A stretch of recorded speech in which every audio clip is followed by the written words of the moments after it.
Olá! Hoje vamos mergulhar direto no segundo livro de Samuel, capítulo 9. A história começa com o rei Davi, já bem estabelecido no trono, fazendo uma pergunta, bem significativa. Exato. Ele pergunta se ainda existe alguém da família de Saul. Mas não é uma pergunta qualquer, né? Não mesmo. Ele especifica o motivo. Para que eu use de bondade para com ele por amor de Jonatas. Essa busca é toda motivada pela amizade, pela lealdade a Jonatas. E essa bondade, que depois ele chama de bondade de Deus, é muito provável que seja a Chesed hebraica. Não é só um sentimento, é tipo uma lealdade ativa, um compromisso que vem da aliança que ele tinha com Jonatas. Uhum. Uma dívida de honra, quase. Exatamente. Davi está querendo cumprir essa promessa antiga. Então ele chama Ziba, que servia à casa de Saul, e pergunta bem diretamente: tem alguém ainda? Alguém para quem eu possa mostrar essa bondade de Deus, essa Chesed? O que é fascinante, assim, politicamente falando, né? Sim, porque. Porque o normal seria o contrário. Um novo rei, geralmente, eliminaria qualquer possível herdeiro da dinastia anterior. Podiam ser vistos como ameaças, sabe? Entendi. E Davi faz o oposto. Ele procura ativamente por alguém para honrar por causa dessa chesed, mostra que a lealdade pessoal dele a Jonatas, naquele momento, pesou mais que a estratégia política comum. E Ziba, ele tem a resposta. Ele diz: olha, ainda tem um filho de Jonatas. Mefibosete. Isso, Mefibosete. Mas ele acrescenta um detalhe, aleijado de ambos os pés. E diz onde ele está, morando meio isolado, né, em Lodebar. Na casa de Maquir. E essa condição física é dita logo de cara. O que também é relevante. Mefibosete era neto do rei Saul, mas talvez vivesse escondido, justamente por ser da linhagem antiga. E Lodebar, bom, o nome pode significar algo como lugar de nada, sem pastagem, sugere obscuridade, talvez até pobreza. Uhum.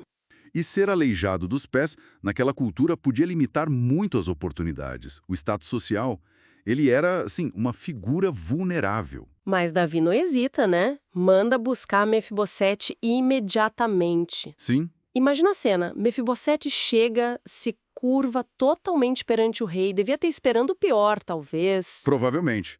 Era o rei da dinastia que substituiu a do avô dele. Mas Davi o tranquiliza na hora. Não temas. E aí, nossa, vem o pacote de Um promessas. pacote tanto. Primeiro, a segurança, a garantia da Cassede por causa de Jonatas. Segundo, algo muito concreto, a devolução de todas as terras que pertenciam ao avô dele, Saul. Uau! Isso é status, riqueza, né? Com certeza.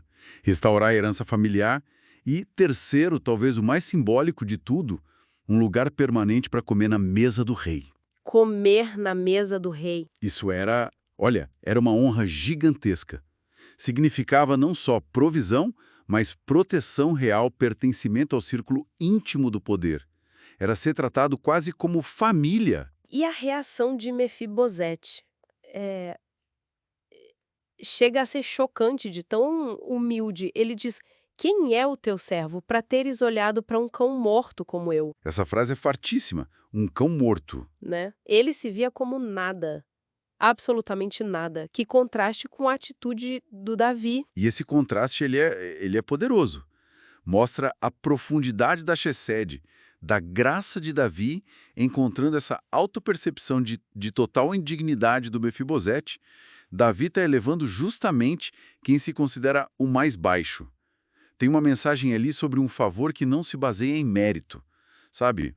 Davi organiza a situação. Ele chama Ziba de novo Uhum. e dá as ordens. Ziba, com seus filhos e servos, que não eram poucos, né? 15 filhos e 20 servos, eles vão cultivar as terras de Saul para Mefibosete. Vão garantir o sustento dele. Certo, a parte prática, a administração. Exato. Mas o próprio Mefibosete não vai ficar lá nas terras.